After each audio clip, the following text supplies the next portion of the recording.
बहुत समय पहले की बात है। रत्नागिरी नाम के एक प्यारे से गांव में देवराज नाम के एक बहुत ही नेक इंसान रहते थे। उनके दो बेटे थे। बड़े का नाम था विक्रम और छोटे का नाम था अर्जुन।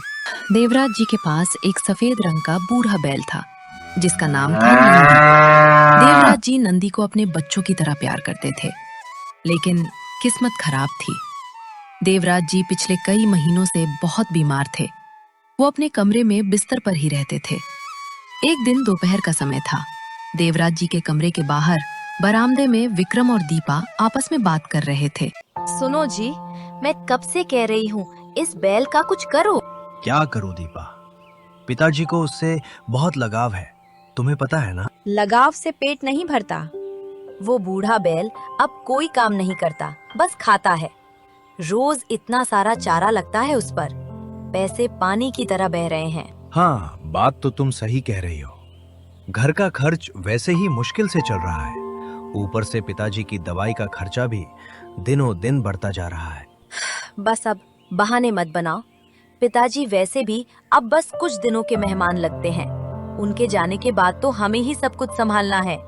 इससे पहले कि वो और खर्चा करवाए, हम इसे बेच देते हैं। कसाई को बेच दो या किसी मंडी में दे दो। कसाई को? अरे नहीं दीपा, पिताजी नाराज हो जाएंगे। नाराज होकर क्या करेंगे? वो तो बिस्तर से उठ भी नहीं पाते।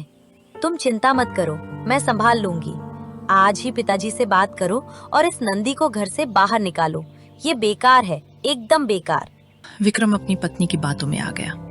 उसने मन बना लिया कि वो आज ही पिताजी से बैल को बेचने की इजाजत मांगेगा। शाम का वक्त था, सूरज ढल रहा था। विक्रम धीरे धीरे देवराज जी के कमरे में गया। देवराज जी आंखें बंद करके लेटे हुए थे। पिताजी, क्या आप मेरी बात सुन रहे हैं? हाँ विक्रम, मैं सुन रहा हूँ। कहो बेटा, क्या बात है?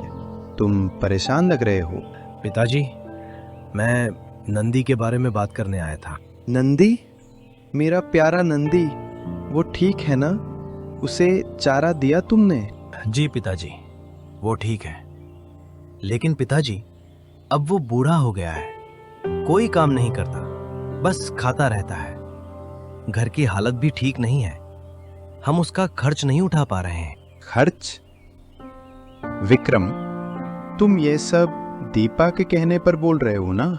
नहीं पिताजी, ये मेरा भी सोचना है। इसलिए मैं सोच रहा था कि हम नंदी को बेच दें। जो पैसे मिलेंगे वो घर के काम आ जाएंगे, आपकी दवाई में लग जाएंगे। ये सुनकर देवराज जी की आंखों में गुस्सा आ गया। उनकी कमजोरी अचानक गायब हो गई और वो बिस्तर पर उठकर बैठ गए। बेच दूं? नंदी को बेच दूं? विक्रम, तुम्हें शर्म नहीं आती? वह मेरा बेटा है। तुमने उसे कभी प्यार नहीं किया। तुम सिर्फ पैसों के बारे में सोचते हो। पिताजी, आप गुस्सा मत होइए, मैं सही कह रहा हूँ। वो एक जानवर ही तो है। नहीं, मैं ऐसा कभी नहीं होने दूंगा। और मेरे जाने के बाद जो भी उसकी देखभाल करेगा उसे बहुत सुख मिलेगा। मैंने अपनी मेहनत की कमाई से उसे पाला है। मैं उसे कभी नहीं बेचूंगा। कमरे के बाहर अर्जुन और सुहानी ये सारी बातें सुन रहे थे। उन्हें बहुत बुरा लग रहा था कि विक्रम और दीपा इतने लालची हैं। उनकी बातों को सुनकर अर्जुन कमरे के अंदर गया और बोला, पिताजी, आप शांत हो जाइए, आपकी तबीयत खराब हो जाएगी। अर्जुन, तुम्हारा भाई नंदी को बेचना चाहता है, कसाई को। भैया, ये आप ठीक नहीं कर रहे हैं। नंदी हमारे परिवार का सदस्य है। हाँ भैया, जानवर बोल नहीं सकते पर महसूस सब कुछ करते हैं। पिताजी, आप बिल्कुल चिंता मत कीजिए। आप विक्रम भैया की बात मत सुनिए। मेरे जीते जी नंदी को कुछ नहीं होगा। मैं और सुहानी उसकी देखभाल करेंगे। हम मजदूरी करेंगे, पेट काटेंगे, लेकिन नंदी को भूखा नहीं रहने देंगे। हाँ बाबूजी, ये हमारा वादा है। नंदी अब हमारी जिम्मेदारी है। तुम दोनों ने मेरे दिल का बोझ हल्का कर दिया। भगवान तुम्हें हमेशा खुश रखेगा बच्चों। तुम ही मेरे सच्चे बेटे हो। कुछ दिन में देवराज की मृत्यु हो जाती है। अर्जुन और सुहानी बहुत दुखी थे। वे अपने पिता की हर निशानी को संभाल कर रखना चाहते थे, लेकिन बड़े भाई विक्रम और उनकी पत्नी दीपा के दिल में दुख नहीं बल्कि संपत्ति का लालच भरा हुआ था। अभी पिताजी के अंतिम संस्कार को सिर्फ 4 दिन ही हुए थे। शाम के समय विक्रम ने अपने छोटे भाई अर्जुन को घर के आंगन में बुलाया। अर्जुन, जरा यहाँ आओ, तुमसे कुछ जरूरी बात करनी है। जी भैया, कहिए, क्या बात है? देखो अर्जुन, अब पिताजी नहीं रहे, घर का मुखिया अब मैं हूं। अब ये घर ऐसे ही नहीं चल सकता, सारे फैसले अब मैं लूंगा। इसलिए मैंने सोचा है कि हम सब कुछ बांट लेते हैं। बांट लेते हैं? भैया, ये आप क्या कह रहे हैं? पिताजी को गए अभी कुछ दिन ही हुए हैं, कम से कम 13वीं तक तो रुक जाते। 13वीं? अरे ये सब रीति रिवाज बाद में होते रहेंगे, पहले हिसाब किताब जरूरी है। मैं चाहता हूं कि सब कुछ साफ हो जाए। वैसे भी तुम लोग नंदी की वजह से हमें अलग थलग ही कर रहे थे। भैया, आप गलत समझ रहे हैं। हमने कभी ऐसा नहीं सोचा।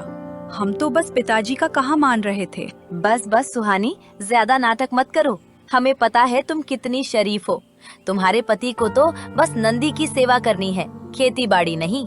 अर्जुन, मैंने बंटवारे का एक तरीका सोचा है। तुम छोटे हो, इसलिए तुम्हें मेरा हर फैसला मानना होगा। ये रहा बंटवारा। विक्रम ने एक कागज निकाला जिस पर उसने सब कुछ पहले ही लिख लिया था।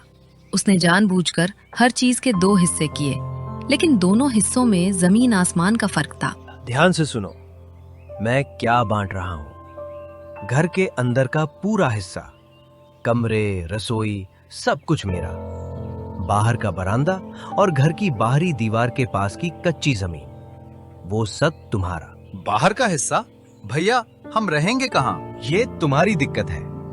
मैंने अपना हिस्सा चुन लिया, पर हाँ, आंगन में जो बड़ा आम का पेड़ है उसके ऊपर की डालियां और सारे फल मेरे, और उस पेड़ की नीचे की सारी जड़ें तुम्हारी। जड़े? हम जड़ों का क्या करेंगे भैया? हम उन्हें खा नहीं सकते। अरे तुम लोग बहुत भोले हो। जड़ों की पूजा करना, शायद भगवान तुम्हें फल दे दे। तुम चुप रहो दीपा। अर्जुन, और भी बातें ध्यान से सुन लो। खेत का जो अंदर का उपजाऊ हिस्सा है, जहां अच्छी फसल होती है, वो मेरा, और खेत के चारों तरफ की मेड़ वो तुम्हारी। भैया, आप ये कैसा मजाक कर रहे हैं? मेड़ पर क्या फसल उगेगी? मजाक नहीं, बंटवारा है ये, मानना पड़ेगा। तिजोरी में रखे नए और चमकदार सिक्के और नोट मेरे, और जो पुराने काले पड़ चुके बेकार सिक्के हैं वो तुम्हारे। विक्रम का लालच देखकर अर्जुन और सुहानी की आंखों में अब दुख की जगह गुस्सा और मायूसी थी। लेकिन सबसे बड़ा झटका तो अब लगने वाला था। और अंत में वो बूढ़ा नंदी बैल, जैसा कि तुमने पिताजी से वादा किया था, वो तुम्हारा हुआ। मुबारक हो, तुम्हें अपनी सारी संपत्ति मिल गई। वाह जी वाह, एकदम बराबर का बंटवारा। अब जाओ अर्जुन, अपनी बेकार संपत्ति लेकर यहाँ से दफा हो जाओ। यह बंटवारा बहुत बड़ा अन्याय था। विक्रम ने हर उस चीज को अर्जुन को दे दिया जो किसी काम की नहीं लगती थी। भैया, आप भले ही हमसे सब कुछ छीन लें, लेकिन आप पिताजी का प्यार और आशीर्वाद नहीं छीन सकते। आपने जो किया है उसका फल आपको जरूर मिलेगा। फल की चिंता तुम मत करो, अब निकलो यहाँ से, ये घर मेरा है। अब चलो अर्जुन जी यहाँ से। ऐसे लालची लोगों के साथ रहने से अच्छा है कि हम भूखे मर जाएं। अर्जुन और सुहानी ने गांव के बाहर एक पुरानी झोपड़ी में अपना नया जीवन शुरू किया। उसके पिताजी का बनाया घर छूट गया था। अब सिर्फ गरीबी और संघर्ष था। उनके पास बस एक दूसरे का साथ और वो बूढ़ा बैल नंदी था, जिसकी देखभाल का वादा उन्होंने पिताजी से किया था। वे दोनों पास के एक बड़े जमींदार के यहाँ मजदूरी करने लगे। दिन भर खेतों में पसीना बहाते, तब जाकर कहीं 2 वक्त की रोटी का इंतजाम हो पाता। उन्होंने खुद से ज्यादा नंदी का ध्यान रखा। एक शाम आसमान में काले बादल छा गए। थोड़ी ही देर में मूसलाधार बारिश शुरू हो गई। हे भगवान, आज तो बारिश रुकने का नाम ही नहीं ले रही। हमारी झोपड़ी तो पूरी तरह टपक रही है। हाँ सुहानी, आज तो बारिश के कारण जमींदार साहब के यहाँ कुछ काम नहीं हो पाया, जिस कारण आज कुछ पैसे भी नहीं मिले। हे भगवान, पैसे नहीं लाए तो आज घर में खाना कैसे बनेगा? घर में खाने के लिए एक दाना भी नहीं बचा है अर्जुन जी। आज के लिए बस 2 सूखी रोटियां हैं जो कल की बची थी। सिर्फ 2 रोटियां? हाँ अर्जुन जी, सिर्फ 2 रोटियां बची हैं। आज हम क्या खाएंगे? भूख के मारे पेट में चूहे कूद रहे हैं। सुहानी, हमारी भूख से ज्यादा जरूरी हमारा वादा है। याद है हमने पिताजी से क्या वादा किया था? हमने कहा था कि हम नंदी को कभी भूखा नहीं रहने देंगे। आप क्या कह रहे हैं अर्जुन जी? अगर हम ये 2 रोटियां नंदी को खिला देंगे तो हम आज रात भूखे सोएंगे। हाँ, भूखे सोएंगे, लेकिन हमारा वचन नहीं टूटेगा। नंदी ने भी हमारी तरह कई दिन से कुछ खास नहीं खाया है। वो भी कमजोर हो गया है। अगर हम ये खा लेंगे तो हम तो शायद जी लेंगे, पर पिताजी की आत्मा को शांति नहीं मिलेगी। नंदी को हमारी जरूरत है। आप सही कहते हैं। आपका दिल बहुत बड़ा है। हमारे लिए हमारा धर्म और वचन पहले है, पेट भरना बाद में। सुहानी ने बिना किसी शिकायत के वो दोनों सूखी रोटियां उठाई। अर्जुन और सुहानी दोनों खुद भूखे रहकर वो रोटियां अपने प्यारे नंदी के सामने रख देते हैं। खा लो नंदी, तुम हमारे परिवार के सदस्य हो। नंदी ने भी उन दोनों को ऐसे देखा जैसे वो उनकी सारी बातें और उनका दर्द समझ रहा हो। उसने धीरे धीरे वो रोटियां खा ली। अंधेरा हो चुका था बाहर। बारिश की आवाज तेज हो गई थी। झोपड़ी के अंदर अर्जुन और सुहानी एक दूसरे के पास बैठ गए। भूख की वजह से उनके पेट में दर्द हो रहा था, लेकिन उनके चेहरों पर एक अजीब सी शांति थी। ये त्याग की सबसे ऊंची मिसाल थी। अर्जुन जी, हमें हमारा घर छोड़ना पड़ा, सब कुछ गंवाना पड़ा। क्या कभी हम लोग अपना खुद का घर बना पाएंगे?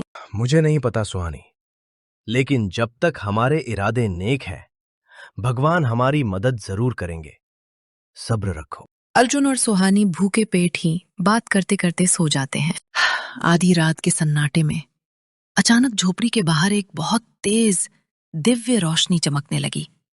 फिर अचानक नंदी के सामने एक मुनि प्रकट होते हैं और नंदी से बोलते हैं, बेटा, अब तुम्हें असली रूप में आने का समय आ गया है। 16 वर्ष पहले जो तुम्हारे माता पिता ने सपना देखा था, वो अब पूरा करने का समय आ गया है। देखते ही देखते नंदी के शरीर में एक दिव्य रोशनी चमकती है और वो बूढ़ा कमजोर नंदी बैल अचानक एक बहुत ही सुंदर और तेजस्वी युवक में बदल जाता है। उस युवक के चेहरे पर तेज था। हे साधु महाराज, प्रणाम। आप कौन हैं और 16 वर्ष पहले किस माता पिता ने और कौन सा सपना देखा था? वत्स, तुम्हारे माता पिता को किसी दुष्ट मुनि ने श्राप दिया था कि उन्हें कभी पुत्र प्राप्ति का सौभाग्य नहीं मिलेगा, परंतु वो बहुत ही नेक और हिम्मती इंसान थे। उन्होंने हिम्मत नहीं हारी और कठिन तप कर आशीर्वाद के रूप में मुझसे तुम्हें प्राप्त कर लिया। परंतु ये खुशी उनके लिए ज्यादा दिनों तक नहीं रही, क्योंकि तुम्हारे माता पिता को मैंने बता दिया था कि पुत्र की उत्पत्ति तो हो जाएगी, लेकिन उन दोनों को इस संसार को छोड़कर जाना होगा। फिर मेरे माता पिता का क्या हुआ महाराज? तुम्हारी उत्पत्ति करने के पश्चात वो दोनों तो इस संसार में नहीं रहे, लेकिन उससे पहले उन्होंने मुझसे कहा कि मेरे पुत्र को उसके योग्य माता पिता के पास सौंप देना। फिर मैंने तुम्हें नंदी बनाकर एक किसान के घर पहुंचा दिया और तुम्हारे लिए योग्य माता पिता को ढूंढता रहा, और वो समय अब आ चुका है। तुम्हारे माता पिता ने खुद भूखा रहकर तुम्हें रोटी खिलाई है। उनका ये निस्वार्थ प्रेम ही वो दुर्लभ क्षण था जिस कारण तुम अपने वास्तविक रूप में आ सके। इतना बोलकर साधु महाराज एक बार फिर दिव्य रोशनी के साथ वहां से अंतर्ध्यान हो गए। अब करण अकेला था, अपने सो रहे माता पिता के सामने। उसने मन ही मन फैसला किया कि वो उन लोगों को सबक सिखाएगा जिन्होंने उसके माता पिता के साथ इतना बुरा बर्ताव किया है। सुबह हो चुकी थी। सूरज की किरणें झोपड़ी के अंदर आ रही थीं। वो झोपड़ी के बाहर अपने माता पिता के जागने का इंतजार करने लगा। अर्जुन जी, उठिए, सुबह हो गई है। आज फिर काम पर जाना है। पेट खाली है पर हिम्मत नहीं हारेंगे। अर्जुन जग जाता है। वो सुहानी के साथ जैसे ही झोपड़ी के बाहर निकलता है, उसकी नजर उस युवक पर पड़ती है। सामने उस युवक को देखकर अर्जुन और सुहानी हैरान रह जाते हैं। अरे, तुम कौन हो भाई? और हमारा नंदी कहाँ गया? तुम यहाँ क्या कर रहे हो? हाँ, नंदी कहाँ है? कहीं वो हमें छोड़कर चला तो नहीं गया? माँ, पिताजी, मैं कहीं नहीं गया, मैं यहीं हूँ। माँ, पिताजी, तुम कौन हो युवक? और नंदी कहाँ है, हमारा बैल? पिताजी, माँ, मैं ही नंदी हूँ। आप जिसे बैल समझकर पाल रहे थे वो मैं था, करण। आचार्य विमल ने मुझे ये रूप दिया था। आज मैं अपने असली रूप में वापस आ गया हूँ, सिर्फ आप दोनों की दया और प्यार की वजह से। अर्जुन और सुहानी की आंखें फटी की फटी रह गईं। वे यकीन नहीं कर पा रहे थे। तुम हमारे नंदी हो? ये कैसे मुमकिन है? ये सब मुमकिन है माँ। आप दोनों ने मुझे रोटी खिलाने के लिए खुद भूखा रहना मंजूर किया। आप लोगों ने कष्ट सहा, लेकिन मुझे कष्ट नहीं होने दिया। आप लोगों के उस त्याग के कारण ही मुझे मेरा असली रूप मिल सका। हमारा घर सुना था, लेकिन भगवान ने हम लोगों को बेटा दिया। हम कितने भाग्यशाली हैं। हाँ अर्जुन, हमारा बेटा हमें मिल गया। भगवान ने हमारी सुन ली। पूरा परिवार रो रहा था, लेकिन ये खुशी के आंसू थे। उन्हें करण के रूप में बेटा मिल गया था। पिताजी, माँ, मुझे आप लोगों पर हुए अन्याय के बारे में सब पता है। आप लोगों के साथ बड़े बाबूजी और बड़ी माँ ने जो कुछ भी किया है, उसका बदला लेने का समय आ गया है। अब ये करण चुप नहीं बैठेगा, अब न्याय होगा। अर्जुन और सुहानी को उनका बेटा करण मिल चुका था। करण बहुत ही समझदार था। उसे अपने माता पिता पर हुए हर अन्याय के बारे में पता था। उसने मन में ठान लिया था कि वो लालची विक्रम और दीपा को सबक सिखाएगा। पिताजी, अब बहुत हो चुका। आपके भाई ने जो अन्याय वाला बंटवारा किया था, उसी से हम उन्हें हराएंगे। कैसे बेटा? उन लोगों ने तो हमें सब बेकार चीजें दी हैं, सिर्फ मेड़, जड़ें और घर का बाहरी हिस्सा। भला इन चीजों से हम उन्हें क्या सबक सिखा पाएंगे? बस यही बेकार चीजें अब हमारा हथियार बनेंगी। ध्यान से सुनिए मेरी योजना। करण ने पूरी योजना समझाई। अर्जुन और सुहानी पहले हिचकिचाए, लेकिन फिर मान गए। कुछ देर बाद अर्जुन अपने पुराने घर के पास वाले खेत पर पहुंचा। वहां देखा कि विक्रम और उसकी पत्नी दीपा अपनी फसल देखकर बहुत खुश हो रहे थे। वाह, इस बार तो फसल बहुत अच्छी हुई है, खूब पैसा मिलेगा। वाह, इस बार तो फसल बहुत अच्छी हुई है और इस बार तो मुझे किसी को कोई हिस्सा भी नहीं देना होगा, खूब पैसा मिलेगा। तभी अर्जुन विक्रम के नजदीक जाकर बोलता है, भैया, ये खेत की मेड़ मेरे हिस्से में आई थी, याद है ना? मुझे अपनी जमीन पर कुछ काम करना है। मेड़? अरे उस सूखी मिट्टी की मेड़ का क्या करेगा तू? कर ले जो करना है, लेकिन मेरी फसल को हाथ भी मत लगाना। अर्जुन ने फावड़ा लिया और करण ने जैसा बताया था, उसने खेत के मेड़ को फावड़े से काट दिया। अरे ये क्या कर रहा है मूर्ख? सारी मेड़ तोड़ दी तूने। भैया, ये मेरा हिस्सा है और मैं अपने हिस्से में कुछ भी कर सकता हूँ। चाहकर भी विक्रम अर्जुन से कुछ नहीं बोल पाया, क्योंकि अर्जुन ने ही उसके हिस्से में मेड़ दिया था। शाम को अचानक तेज बारिश हुई। चूंकि मेड़ टूट चुकी थी, सारा पानी विक्रम के खेत में भर गया और उसकी पूरी फसल बर्बाद हो गई। विक्रम सिर पीटता रह गया। अगले दिन अर्जुन घर के बाहर में लगे आम के पेड़ के पास पहुंचा। दीपा वहां खड़ी थी। भाभी जी, इस पेड़ की जड़ें मेरे हिस्से में हैं। मैं इन्हें खोद रहा हूँ। खोद ले, वैसे भी बेकार हैं, हम तो फल खाएंगे। अर्जुन ने पेड़ की जड़ें काट दी। पेड़ कमजोर होकर जमीन पर गिर गया और सारे कच्चे और पके आम जमीन पर गिरकर खराब हो गए। सुनो जी, इसने पेड़ काट दिया, सारे आम गिर गए। विक्रम और दीपा गुस्से से आग बबूला थे, लेकिन बंटवारा उन्हीं का किया हुआ था। अब आखिरी बारी घर की थी। करण के बताए अनुसार अर्जुन अपने बड़े भाई विक्रम के पास जाता है और कहता है, भैया, आपने घर का बाहरी हिस्सा मुझे दिया था। अब मैं इस बाहरी हिस्से में ईंट की दीवार बना रहा हूँ। बना ले, जो करना है कर। वैसे भी अब सब कुछ खत्म हो चुका है। अर्जुन ने घर के दरवाजे के सामने मजबूत दीवार खड़ी कर दी। अब विक्रम और दीपा अपने ही घर के अंदर पूरी तरह बंद हो गए। वे बाहर नहीं निकल सकते थे। कुछ देर बाद वो भूख और प्यास से तड़पने लगे। अब उन्हें अपनी गलती का एहसास हो चुका था। अर्जुन, ओ अर्जुन, मेरे भाई, हमें बाहर निकालो। हमने बहुत बड़ी गलती की है, हमें माफ कर दो भाई। सुहानी बहन, हमें बचा लो, हम भूखे मर रहे हैं। लालच ने हमें अंधा कर दिया था। उनकी हालत देखकर अर्जुन और सुहानी का दिल भर आया। उन्होंने कभी नहीं चाहा था कि उनके बड़े भाई और भाभी की ये हालत हो। भैया और भाभी बहुत पछता रहे हैं। हमें उन्हें माफ कर देना चाहिए। हाँ अर्जुन जी, माफी ही सबसे बड़ा धर्म है। पिताजी, आप जैसा चाहें वैसा ही होगा। दया दिखाना ही हमारा असली धर्म है। अर्जुन और करण ने मिलकर उस नई दीवार को तोड़ना शुरू किया। अर्जुन, क्या तुम हमें बाहर निकाल रहे हो? हाँ भैया, हम तुम्हें कभी अकेला नहीं छोड़ सकते। जैसे ही दीवार गिरी, विक्रम और दीपा लड़खड़ाते हुए बाहर आए। वे अर्जुन और सुहानी के सामने हाथ जोड़कर खड़े हो गए। मुझे माफ कर दे भाई, मैं लालची और मतलबी था। तूने मुझे बचाकर साबित कर दिया कि तू कितना महान है। मुझे माफ कर दो सुहानी, मैंने तुम्हें बहुत ताने मारे, हम बहुत बुरे थे। दीदी, जो हुआ उसे भूल जाते हैं। अब हम फिर से एक परिवार हैं। हम लोग अब मिलकर रहेंगे। आज से किसी भी संपत्ति का बंटवारा नहीं होगा और घर का मुखिया अर्जुन ही होगा। दोनों भाई एक दूसरे को देखकर भावुक हो जाते हैं। उनके आंखों में खुशी के आंसू बह रहे थे। करण ने अपने परिवार को मिलते देखा और उसके चेहरे पर संतोष भरी मुस्कान थी। आखिरकार दया की जीत हुई और लालच हार गया। पूरा परिवार फिर से एक हो गया और रत्नागिरी में खुशी खुशी एक साथ रहने लगा। दोस्तों, आपको ये कहानी अगर पसंद आई हो तो इस चैनल को सब्सक्राइब जरूर करें